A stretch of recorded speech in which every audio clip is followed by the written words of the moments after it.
Up next on The Bottom Line, solving food waste and ending hunger. We'll take you to a local organization that's working towards this goal. To try to bring food security to as many families as possible with a long-term goal of bringing food security to Montgomery County. STEM education on wheels, a new lab that's inspiring county youth. So I think this is going to be a memorable moment for him. And we'll introduce you to a man who is responsible for simplifying the most complex of county issues. It's some light reading if you liked Russian novels.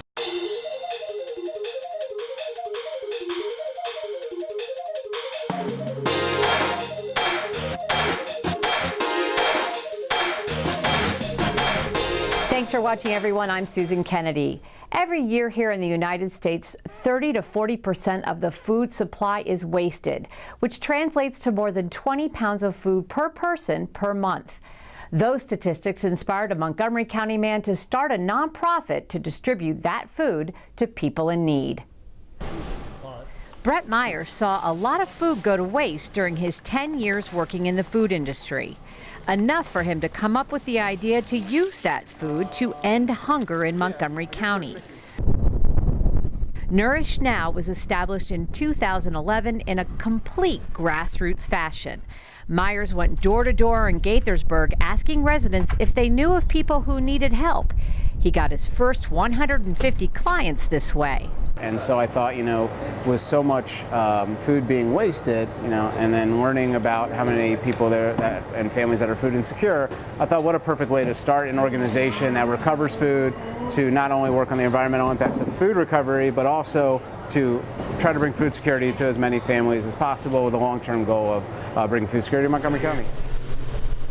Nourish Now collects food surplus from caterers, restaurants, and grocery stores. We will either have a regularly scheduled pickup from a food donor. We've got some skirt steak that we marinated, pretty simple. We did a miso marinade on it, and then some creamy polenta. The good stuff. Very exciting. Today, the nonprofit serves more than 600 families. Thank you very much, everyone. Thank you. Yes, that's all. See you guys. And 70 nonprofits. Good day. All right, you too. We'll go out, pick up the food, bring it back here, weigh everything, temp everything, either at the location or also when we come back here. And then we either package it into individual meals. So these are the meals that are prepared to go out to Yeah. For families in need that are coming here, or we give it to one of the 70+ organizations that we help support their food budget by donating prepared meals to. Clients who come to Nourish Now receive 5 days of food per month. You can get vegetables and fruits. Brian Melrose is one of Nourish Now's clients. He says it's made a big difference in his daily life.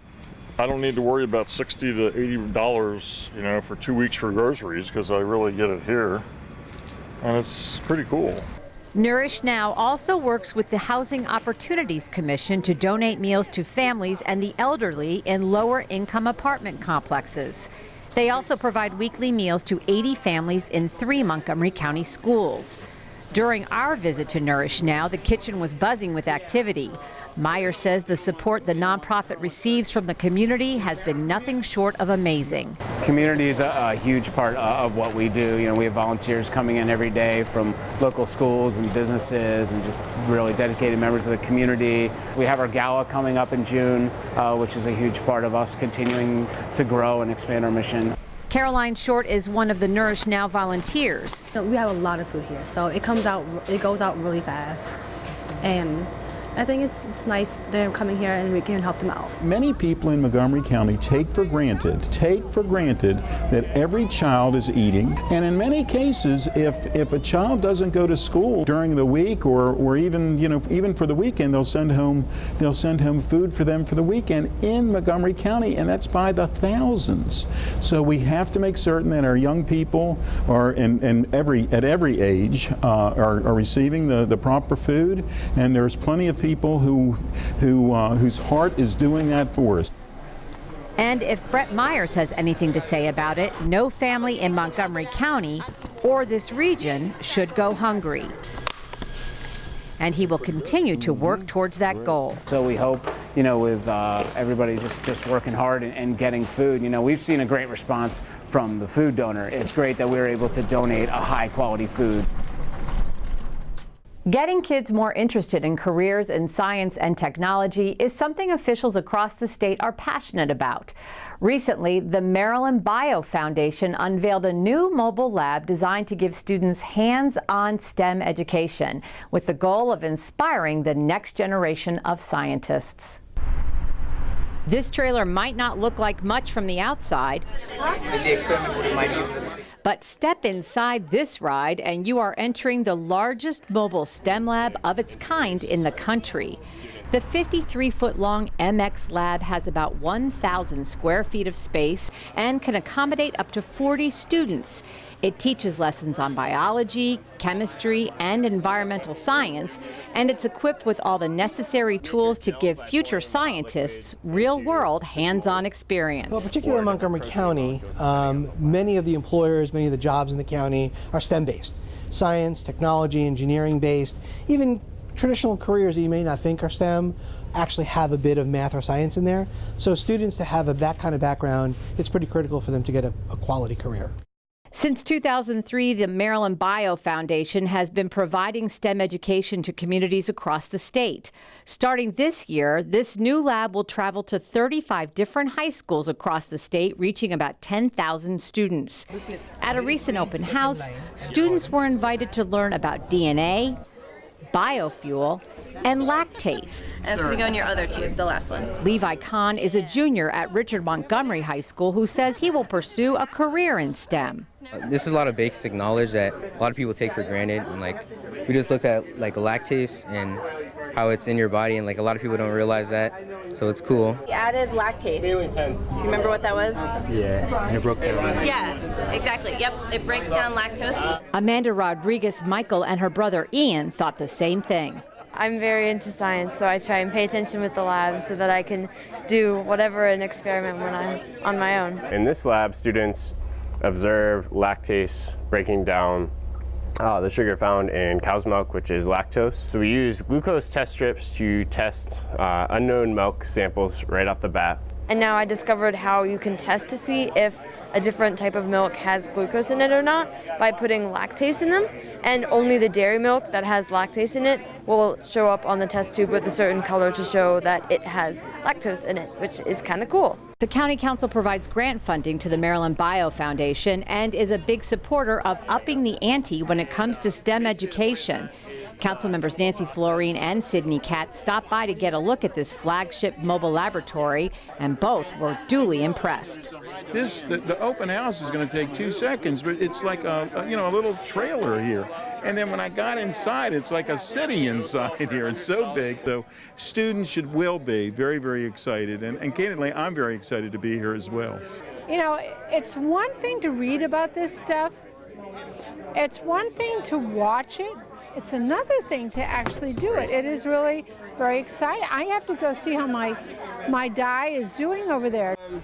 Pretty close. We may let it go about 2 or 3 more minutes. Well, we have to wait. I hate waiting to see if I have found an illegal shark fin or not. You can see the pink lines, but that's what this is all about. The excitement of discovery and understanding the tools that you need to make things happen and to change the world. 10% of the students who visit the lab come from Montgomery County Public Schools. Okay, done. All right. And for many of those kids, it's the first time they have had the opportunity to work with this high-tech equipment. And they may not have realized how simple science could be, that they're just tools that are being used to answer problems and to answer questions. And that with those answers, you can solve other problems, in whether it be in the environment or in personal health or in ecology, because they have a biofuels lab. It's very interesting to the kids. I've never had a student, no matter what their level, who didn't come out of the lab super excited and really glad that they had participated. Well, this is about hands-on science. We want to get a piece of equipment, whether a micropipette or some sort of equipment into students' hands, hands-on technology, let them actually see what it's like to work in a STEM career. Hopefully they'll get excited about it, want to learn more about it, and then move on from there. And even for the smallest of future scientists, this lab could be, well, a game changer. But I think he's interested in hockey at the moment a little bit more than science. But this is his first time with a pipette. This is his first time changing colors, so I think it's going to be a memorable moment for him. Here at the County Council, there are plenty of people behind the scenes shaping policy and services. One of those social servants is Jeff Zients, the county's go-to guy when it comes to zoning and development. Not the easiest of topics to discern. We sat down with Jeff for a FaceTime interview and learned about his unique style of communication. Adopting the International Green Building Code. When you first meet Jeff Zients, you get the impression that this council legislative attorney is a walking encyclopedia of sorts. His job is to advise the council on zoning and land use issues that affect how the county will grow. The real thing is getting the facts out so the council can make the decision.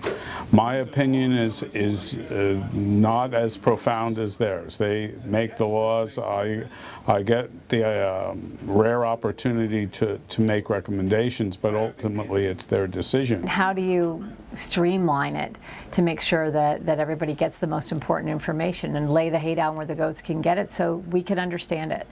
Well, sometimes I don't succeed very much. Sometimes my memos are pretty long. The world is complicated. You shouldn't simplify it to make it simpler than it is. Zients came to work for the County Council in 2006 after 31 years with the Planning Department, where he started as an intern. There he oversaw some of the biggest endeavors that shape Montgomery County, including the ICC and the Adequate Public Facilities Ordinance. His experience in land use decisions make him one of the council's most valued advisors. At Park and Planning, you have transportation, environment, natural resources, parks. Those interests are sometimes conflicting. So you try to resolve conflicts. Here, I don't need to negotiate with any other interests. This is a property that's already developed with a special exception on the residential piece. Here, I owe the council my opinions, I owe them the facts, and I do my job. It's it's easier. You're missing all the real chili in the world. We had a big pot here for you. But Jeff Zients has a unique way of fulfilling his duties, like making sure his chili receives top billing at the council's annual chili fundraiser. Is that the one, the first one? Yeah. Yeah, it's good. All right, that's good. Or leading planners and council members through the burial of the county's old zoning code. One thing that you're known for is your ability to inject humor into some of these very tedious and difficult topics. How does that serve you, and when do you decide to interject it? How do you decide when is a good time to interject the humor? When you're really bored with what you're writing, that would be a good time that you think humor might help. It was Zients' way of putting to rest the biggest issue he's had to deal with since coming to work for the council. He'll tell you it took Michelangelo less time to create the statue of David than it did for the rewrite of the zoning code. It's some light reading if you liked Russian novels. Not as well written as the phone book was the best people could say about it. It's important to get to a new code because we actually provide for a future of integrated land uses and more urbanized development and a form of development that's more walkable and livable for everybody. After more than 4 decades in county service, Jeff Zients' ability to deal with the complexities of government without taking himself too seriously has served him well. Looking forward, he says he will continue to work with his colleagues to make sure Montgomery County serves its residents well. Right now, we could use an influx of private sector employment. The amount of housing that's come on the ground is pretty extraordinary. At some point, that cannot continue without some job growth. And we'll do things to improve transit. And we'll do things to decrease the need for transit so they don't have to get in their car to get that quart of milk. You know, we were always trying for a world where you didn't need a quart of gas to get a quart of milk. And we're making strides toward that line, and that's pretty impressive.